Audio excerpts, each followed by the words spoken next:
اور اگر آپ نے ابھی تک ہمارا چینل سبسکرائب نہیں کیا تو فوراً سبسکرائب کیجئے، ساتھ ہی بیل آئیکن پر کلک کریں تاکہ مزید آنے والی ویڈیو ہیں وہ آپ کو وقت پر ملتی رہیں۔ ایک بزرگ کا واقعہ ہے کہ وہ کاروبار کے لیے، روزگار کے لیے ایک بار کسی جنگل سے گزر رہے تھے اور کام کے لیے گھر سے نکلے تھے۔ عبادت گزار بھی تھے مگر ظاہر روزی بھی کمانی تھی۔ مگر اچانک انہوں نے ایک منظر دیکھا کہ ایک لومڑی ہے، بڑی فربا ہے، تر و تازہ ہے، اور اس کے ہاتھ پیر بھی نہیں ہیں اور وہ اندھی بھی ہے۔ اب حیران ہو گئے کہ اس کے پاس تو نہ ہاتھ پیر ہیں، نہ آنکھیں ہیں، نہ دیکھ سکتی ہے، نہ چل پھر سکتی ہے، تو یہ کھاتی کیسے؟ اس کے کھانے کا انتظام کیسے ہوتا ہوگا؟ اسی شش و پنج میں تھے، آپ بیٹھ گئے۔ اچانک آپ نے دیکھا کہ زمین شک ہوئی اور دو پیالے نکلے، ایک شہد کا اور ایک دودھ کا۔ مگر آپ پھر سوچنے لگے کہ یہ پیالے تک پہنچے گی کیسے؟ اب کیا ہوا کہ تھوڑی دیر بعد انہوں نے دیکھا کہ قریب پہاڑ سے ایک سفید چہرے والے نورانی بزرگ وہ اوپر سے تشریف لائے اور اپنے ہاتھوں سے لومڑی کو یہ دونوں پیالے پلائے۔ پھر پیالے زمین کے اندر چلے گئے اور وہ بزرگ واپس جانے لگے۔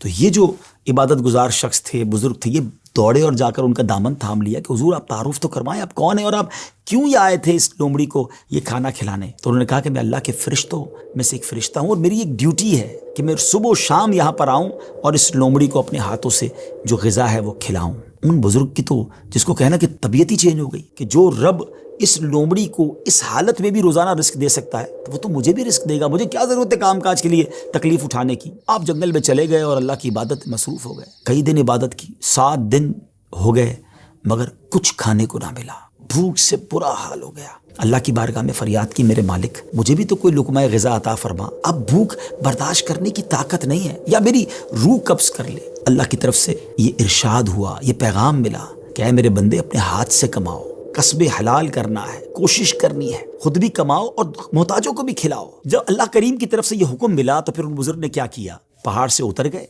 اور پھر اب طلب معاش میں اپنے کام میں لگ گئے، کمانے لگے، آدھا خود کھاتے، آدھا محتاجوں میں تقسیم کرتے۔ اس واقعے سے سیکھنے کو یہ ملا کہ یہ دنیا عالم اسباب ہے، توکل یہ نہیں ہے کہ بندہ گھر میں بیٹھ جائے کہ بس اللہ روزی دے گا۔ یقیناً رب روزی دینے والا ہے، مگر اسی نے اس دنیا میں اسباب بنائے ہیں اور ہمیں اپنے ہاتھ سے کام کرنے کا بھی حکم دیا گیا ہے۔ تو کوشش کرنی ہے، ہاں کوشش کر کے جو اسباب اختیار کیے اسی کو سب کچھ نہ سمجھیں کہ چونکہ میری دکان ہے اس لیے مجھے رزق ملتا ہے۔ نہیں، رزق جو ہے وہ رب عز و جل ہی عطا فرمانے والا ہے، رازق وہی ہے، بھروسہ اس پر ہو، اسباب پر نہیں۔ لیکن توکل کو اس طرح نہ سمجھے کوئی کہ جناب اب کچھ کرنے کی ضرورت نہیں ہے۔ ایک بار ایک صحابی رسول نبی پاک علیہ الصلوۃ والسلام کی بارگاہ میں آئے اور عرض کی کہ حضور میرے ساتھ اونٹ بھی ہے، کیا میں اس کو باندھ کر اللہ پر بھروسہ کروں یا ایسے ہی چھوڑ کر رب پر توکل کروں؟ تو نبی پاک علیہ الصلوۃ والسلام نے بڑا کمال کا ارشاد فرمایا کہ پہلے اس کو باندھو اور پھر رب پر بھروسہ کرو۔ تو ناظرین، ایکچول تعریف توکل کی یہ ہے کہ ہمیں اسباب اختیار کرنے ہیں مگر خالق کے اسباب پر بھروسہ کرنا ہے۔